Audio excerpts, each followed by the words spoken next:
روس کے یوکرین کی سرحد پر بڑی تعداد میں افواج کی تعیناتی سے پیدا ہونے والی صورتحال پر کل ہونے والا سیکیورٹی کونسل کا اجلاس کسی ایکشن یا مشترکہ بیان کے بغیر ختم ہو گیا۔ تاہم صدر بائیڈن کے خیال میں اس اجلاس کا منعقد ہونا خوش آئند ہے۔ امریکی صدر نے اسے دنیا کو یکجہتی کے ساتھ آواز اٹھانے پر آمادہ کرنے، طاقت کے استعمال کو رد کرنے، فوجی تناؤ کم کرنے اور آگے بڑھنے کے لیے سفارتکاری کو بہترین حل سمجھنے کی طرف ایک اہم قدم قرار دیا۔ اقوام متحدہ کی سلامتی کونسل کا یہ اجلاس روس کی جانب سے یوکرین کے 3 اطراف سرحدوں پر فوجیں اکٹھا کرنے سے کئی ماہ سے پیدا ہونے والے تناؤ کے بعد امریکہ کی درخواست پر بلایا گیا تھا۔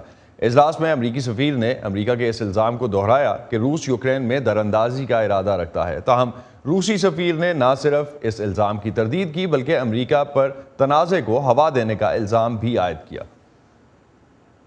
The situation we're facing in Europe is urgent and dangerous. ہمیں یورپ میں جس صورتحال کا سامنا ہے وہ ہنگامی نوعیت کی اور خطرناک ہے۔ یوکرین اور اقوام متحدہ کے ہر رکن ملک کے لیے اس سے بڑا خطرہ نہیں ہو سکتا۔ روس کے اقدامات اقوام متحدہ کے منشور کی روح پر ایک حملہ ہیں اور ہر کسی کی سوچ کے مطابق یہ امن اور سیکیورٹی کے خلاف ایک واضح اور نتیجہ خیز خطرہ ہے۔ امریکہ کا موقف واضح ہے کہ اگر یہ معاملہ واقعتاً یورپ میں روس کے سیکیورٹی خدشات پر مبنی ہے تو ہم انہیں مذاکرات کی میز پر آ کر ان پر بات کرنے کی پیشکش کرتے ہیں۔ We're offering them an opportunity to address these concerns at the negotiating table. Вы как будто призываете к этому, хотите и ждете, когда это... جنگ کے خطرے کی بات کرنا بذات خود اشتعال انگیزی ہے۔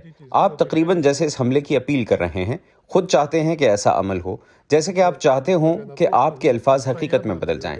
باوجود اس کے کہ ہم بارہا ان الزامات کی تردید کرتے رہے ہیں اور باوجود اس کے کہ اس تمام عرصے کے دوران کسی بھی روسی سیاستدان یا اہم شخصیت نے کوئی ایسا لفظ ہی نہیں کہا جو یوکرین پر کسی حملے کی منصوبہ بندی کی دھمکی کے مترادف ہو۔ اس کے برعکس ہر سطح پر ہم قطعی طور پر ایسے منصوبوں کو مسترد کرتے رہے ہیں۔ размещение на ее территории иностранных войск. عائزہ عرفان نیو یارک سے اس وقت ہمارے ساتھ ہیں۔ انچ سلامتی کونسل کے کل کے اس اجلاس کی مزید تفصیل جانتے ہیں۔ عائزہ، یوکرین سلامتی کونسل کا رکن نہیں ہے لیکن یوکرینین انوائے کو بھی خطاب کی دعوت دی گئی تھی، ان کا کیا کہنا تھا؟ جی، یوکرینین انوائے سرجی کائسلیتسکیا نے اس اجلاس سے خطاب کیا اور انہوں نے اپنا موقف وہاں موجود ممبرز کے سامنے پیش کیا۔ ان کا کہنا تھا کہ اس مسئلے پر جس قدر سنجیدہ گفتگو کی سیکیورٹی کونسل میں اس وقت ضرورت تھی، اس سے پہلے کبھی نہیں رہی۔ ان کا یہ بھی کہنا تھا کہ روس کے ساتھ ان کا ماضی میں جو تجربہ رہا، اس کے بعد وہ صرف اس اعلان کو قبول نہیں کر سکتے کہ روس یوکرین پہ حملہ کرنے کا ارادہ نہیں رکھتا۔ اس کے لیے روس کو عملی اقدامات اٹھانے ہوں گے اور اپنی فوجیں سرحد سے ہٹانی ہوں گی۔ دیکھیے، اس بحران کو جو چیز ہوا دے رہی ہے وہ روس کی جانب سے نیٹو کے اتحادی ممالک پر یہ دباؤ ہے کہ وہ یوکرین کو اس کا حصہ نہ بنائیں، جس کی وجہ سے جس کے رسپانس میں یوکرینین انوائے کا یہ کہنا تھا کہ ان کا ملک ایک خود مختار ملک ہے اور اپنی سیکیورٹی کے حوالے سے فیصلے کرنے میں آزاد ہے۔ ان کا یہ بھی کہنا تھا کہ ہم ہر حوالے سے اپنے ملک کے دفاع کے لیے تیار ہیں لیکن ہم بات چیت کا راستہ اپنانا چاہتے ہیں، اور انہوں نے یہ کہا کہ ولادیمیر زیلنسکی جو کہ یوکرینین صدر ہیں وہ روسی صدر پوٹن سے بات چیت کے بھی خواہش مند ہیں۔ عائزہ، سلامتی کونسل کے دوسرے اراکین جو تھے ان کا کیا رد عمل تھا اس اجلاس میں، خاص طور پہ چین کی جانب سے جن کے پاس ویٹو پاورز ہیں جن ممالک کے پاس؟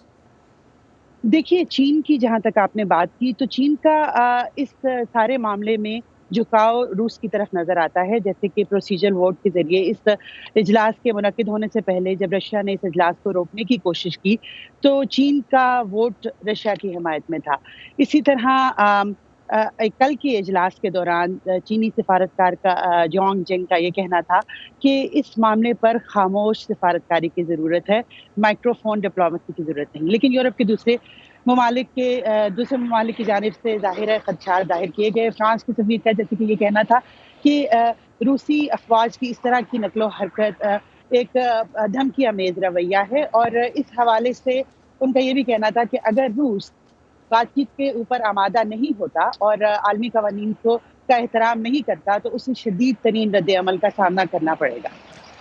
عائزہ، ایک چیز اور اگر ہم روس اور امریکہ کے درمیان اس تنازع کے سفارتی حل کے لیے دیکھتے ہیں تو اس سے پہلے بھی رابطے ہو چکے ہیں، تو ماہرین کیا سمجھتے ہیں، اب آگے کیا ایکسپیکٹ کر رہے ہیں وہ؟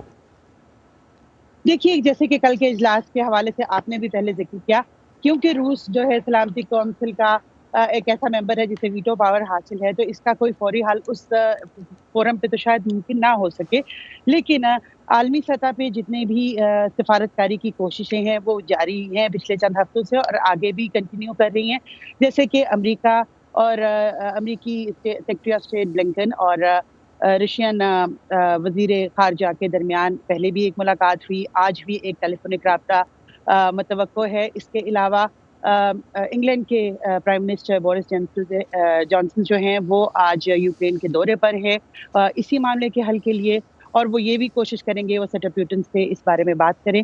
اس کے علاوہ نارمینڈی فارمیٹ جو ایک گروپ ہے 4 ممالک کا، جرمنی، روس، فرانس اور یوکرین کا، جو 2014 کے تنازع کے بعد وجود میں آیا تھا، ان کا بھی ایک اجلاس جنوری میں ہو چکا ہے اور فروری میں بھی ایک اجلاس متوقع ہے۔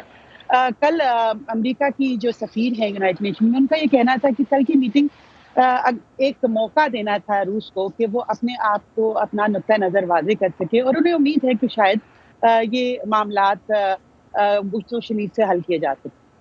بہت شکریہ عائزہ عرفان آپ کا، آپ ہمارے ساتھ موجود تھیں نیو یارک میں یونائٹڈ نیشنز کی بلڈنگ کے سامنے سے۔